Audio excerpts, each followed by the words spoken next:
Assalamualaikum warahmatullahi wabarakatuh. Bertemu lagi dengan Ibu Vinky. Bagaimana? Masih semangat belajar ya? Kali ini kita akan belajar mengenai inflasi, lanjutan dari materi indeks harga. Yang pertama, apa sih pengertian inflasi dan juga laju inflasi itu? Inflasi merupakan suatu keadaan di mana tingkat harga secara umum atau price level cenderung naik. Dikatakan tingkat harga umum karena barang dan jasa yang ada di pasaran mempunyai jumlah dan jenis yang sangat banyak, di mana sebagian besar dari harga-harga tersebut meningkat sehingga berakibat terjadinya inflasi. Nah, cara mengukur dari laju inflasi sendiri yaitu dengan rumus indeks harga periode yang dihitung dikurangi indeks harga pada periode sebelumnya dibagi indeks harga periode sebelumnya dikali 100%. Di sini Ibu sudah memberikan contoh soal yaitu indeks harga pada bulan Juli 2015 sebesar 110 dan indeks harga pada bulan Agustus 2015 sebesar 112. Maka laju inflasi pada bulan Agustus 2015 dapat dihitung sebagai berikut. Laju inflasi bulan Agustus 2015 sama dengan rumusnya tadi, indeks harga periode yang dihitung yaitu Agustus 2015 sebesar 112. 112 dikurangi indeks harga tahun sebelumnya yaitu bulan Juli 2015 sebesar 110. Dibagi dengan indeks harga pada tahun sebelumnya yaitu sebesar 110 dikalikan dengan 100%.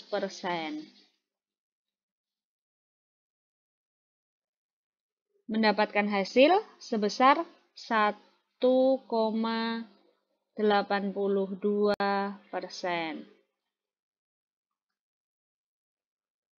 Berarti laju inflasi pada bulan Agustus 2015 sebesar 1,82%.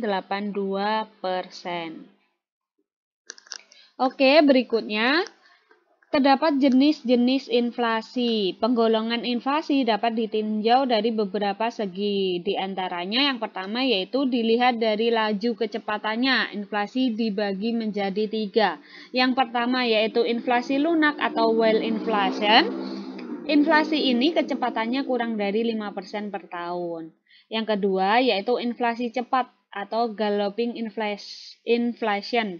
Di sini inflasi yang kecepatannya 5% atau lebih per tahunnya. Dan yang terakhir inflasi meroket atau skyrocketing inflation atau hiperinflasi, yaitu inflasi yang kecepatannya lebih dari 10% per tahun. Dari hitungan kita sebelumnya berarti masuk kepada wild inflation atau inflasi lunak, di mana hasilnya kurang dari 5% per tahunnya gitu ya.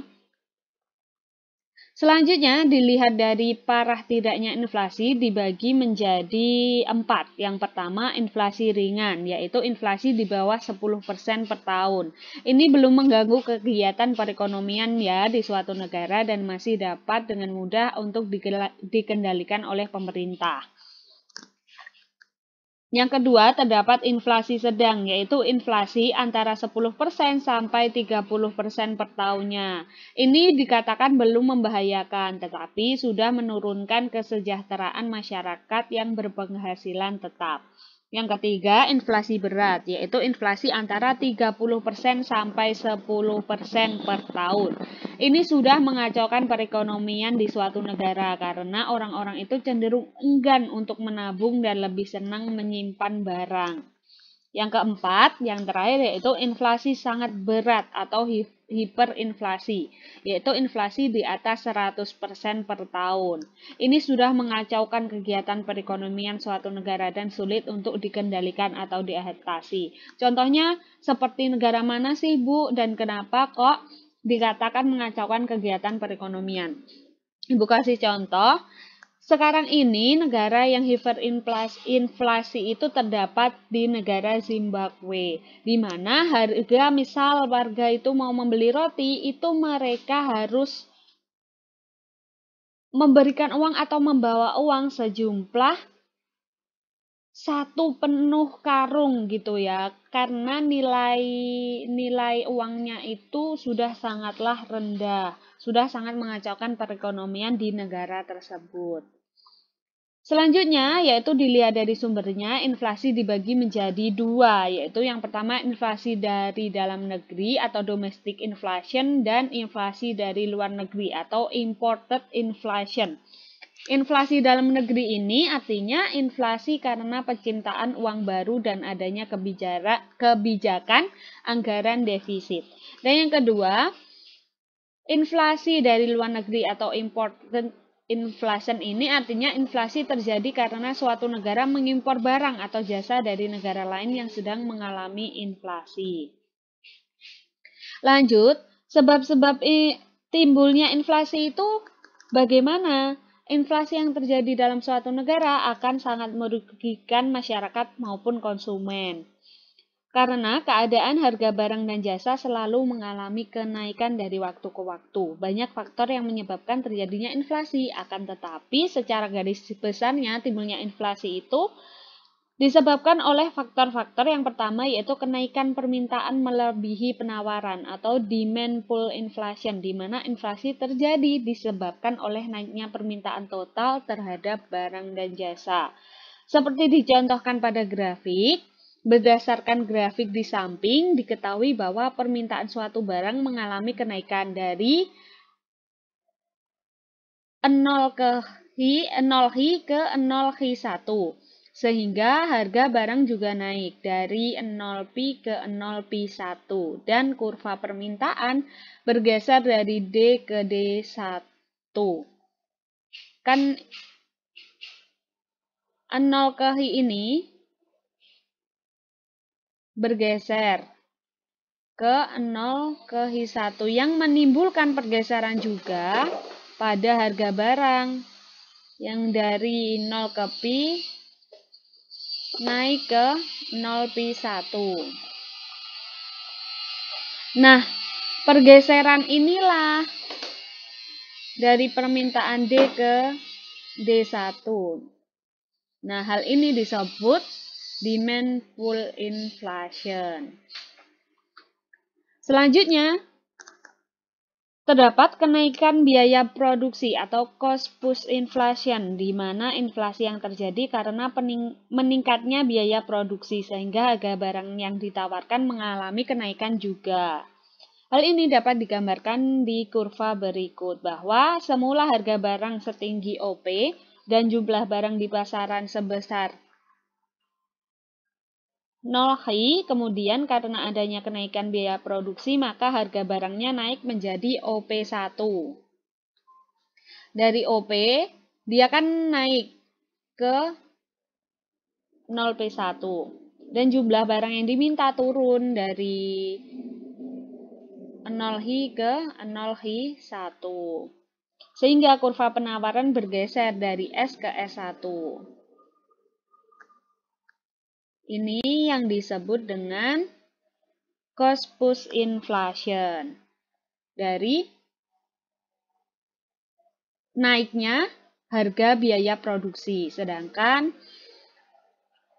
demand pull inflation ini terjadi karena permintaan barangnya mengalami kenaikan, sehingga harga barangnya juga naik. Selanjutnya, terdapat meningkatnya jumlah uang yang beredar dalam masyarakat atau money in circulation. Artinya terdapat penambahan jumlah uang yang beredar sehingga para produsen ini menaikkan harga barang. Lalu berkurangnya jumlah barang di pasaran. Artinya jumlah barang yang ada di pasaran atau jumlah penawaran barang mengalami penurunan sehingga jumlahnya sedikit. Dan permintaan terhadap barang tersebut banyak sehingga harga barang tersebut menjadi naik. Lalu terdapat inflasi dari luar negeri atau import inflation, artinya inflasi karena mengimpor barang dari luar negeri, sedangkan di luar negeri terjadi inflasi, kenaikan harga barang di luar negeri, sehingga barang-barang impor mengalami kenaikan harga dari barang tersebut. Dan yang terakhir, inflasi dari dalam negeri atau domestic inflation, artinya meningkatnya pengeluaran pemerintah atau terjadinya defisit anggaran.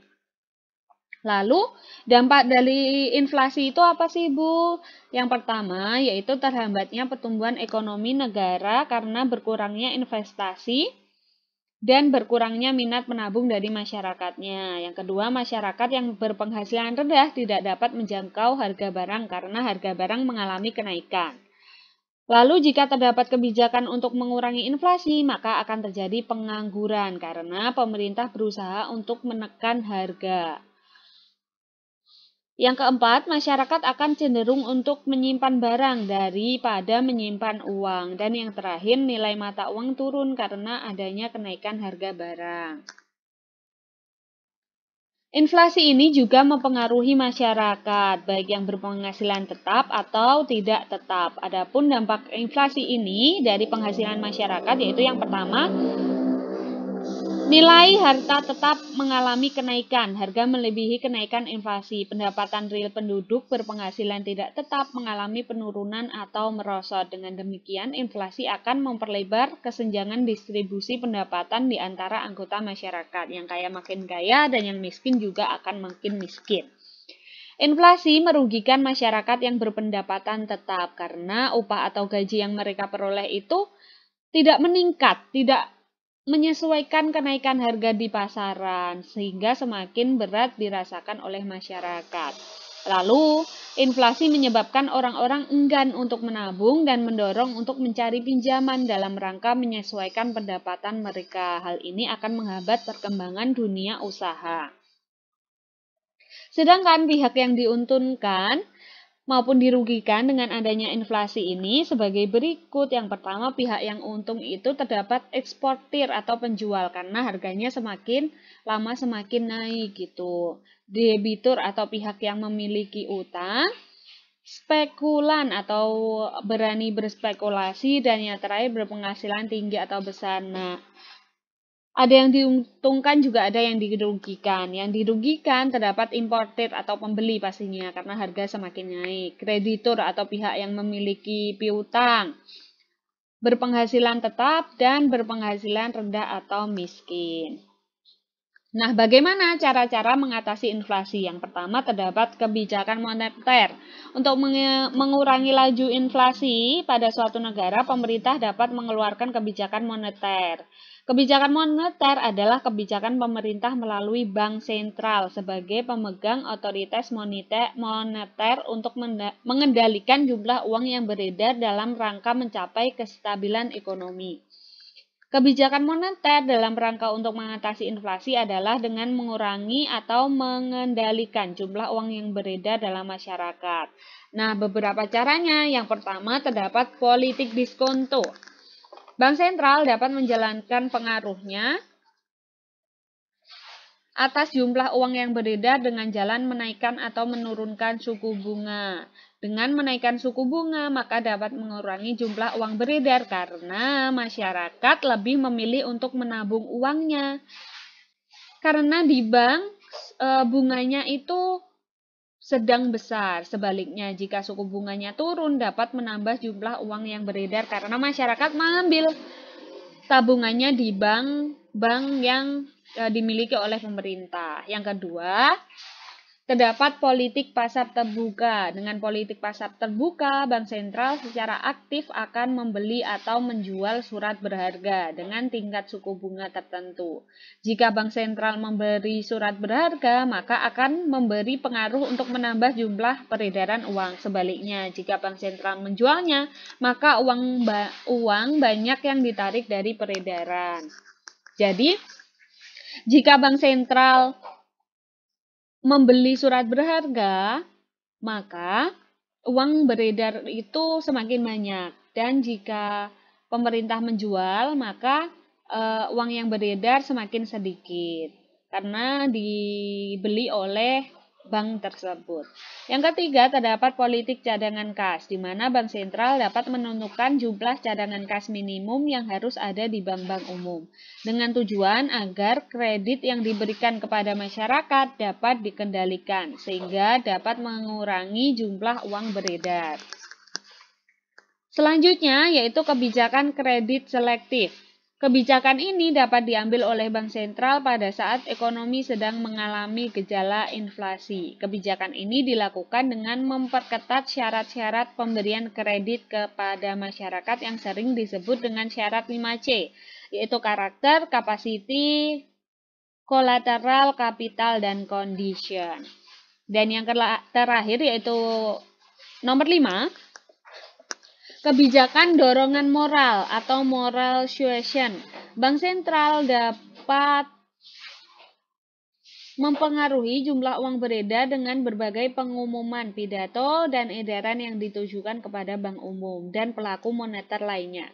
Isinya berupa ajakan ataupun larangan untuk menahan atau melepas pinjaman dan juga tabungan. Selanjutnya, yaitu terdapat cara kebijakan fiskal di mana hal ini dilakukan pemerintah untuk mengatur pendapat dan pengeluaran negara. Kebijakan fiskal yang ditempuh untuk mengatasi inflasi diantaranya yaitu yang pertama, sistem perpajakan. Dengan menaikkan tarif pajak, pemerintah bermaksud memperkuat kas pemerintah dan dapat memperbesar pengeluaran yang bersifat umum. Sebaliknya, pemerintah juga bisa mengurangi tarif pajak, di mana pemerintah bermaksud memberi kesempatan perusahaan berinvestasi sekaligus meningkatkan konsumsi. Yang kedua yaitu politik anggaran, di mana pemerintah dapat menjalankan politik ini baik anggaran berimbang maupun anggaran tidak berimbang. Jika pemerintah menempuh anggaran berimbang, sisi pengeluaran dalam APBN direncanakan sama dengan sisi penerimaan. Tidak ada petunjuk atau kondisi ekonomi seperti apa politik anggaran berimbang ditempuh oleh pemerintah. Namun, bila pemerintah memilih anggaran berimbang, terdapat dua hal yang paling pokok yang ingin dicapai, yaitu peningkatan disiplin dan kepastian anggaran. Sedangkan anggaran tidak berimbang dapat dibagi lagi atas anggaran defisit dan juga anggaran surplus. Anggaran defisit adalah anggaran yang lebih besar sisi pengeluaran daripada sisi penerimaan, dan anggaran defisit ini dipilih jika pemerintah ingin mengejar pertumbuhan ekonomi. Anggaran surplus adalah kebalikan dari anggaran defisit di mana sisi penerimaannya lebih besar daripada sisi pengeluaran. Anggaran surplus dilakukan pemerintah untuk menekan laju inflasi di masyarakat karena kelebihan jumlah uang beredar. Yang ketiga, terdapat pinjaman pemerintah. Dalam kondisi tertentu, pemerintah mengutamakan mengejar tingkat pertumbuhan perekonomian, maka pemerintah dapat melakukan pinjaman pemerintah dengan menjual surat utang negara. Kebijakan ini diambil dengan tujuan untuk membiayai pengeluaran pemerintah dan sekaligus bisa menekan laju inflasi di masyarakat. Dan yang terakhir, yaitu kebijakan non-moneter dan non-fiskal. Kebijakan ini artinya untuk mengatasi inflasi dengan tidak mengaruhi jumlah uang yang beredar maupun pendapatan dan pengeluaran negaranya. Bentuk kebijakan tersebut diantaranya yang pertama yaitu meningkatkan produksi dan meningkatkan jumlah barang di pasaran. Yang kedua, kebijakan upah dengan menaikkan upah real yang sudah memperhitungkan inflasi. Dan yang terakhir, pengendalian dan pengawasan harga. Misalnya pemerintah menetapkan kebijakan harga maksimum dan juga minimum pada pasar. Alhamdulillah, materi yang terakhir yaitu inflasi sudah selesai. Jangan lupa dicatat poin pentingnya dan juga dikerjakan soal-soal yang Ibu kirimkan di WA Group. Tetap semangat belajar. Wassalamualaikum warahmatullahi wabarakatuh.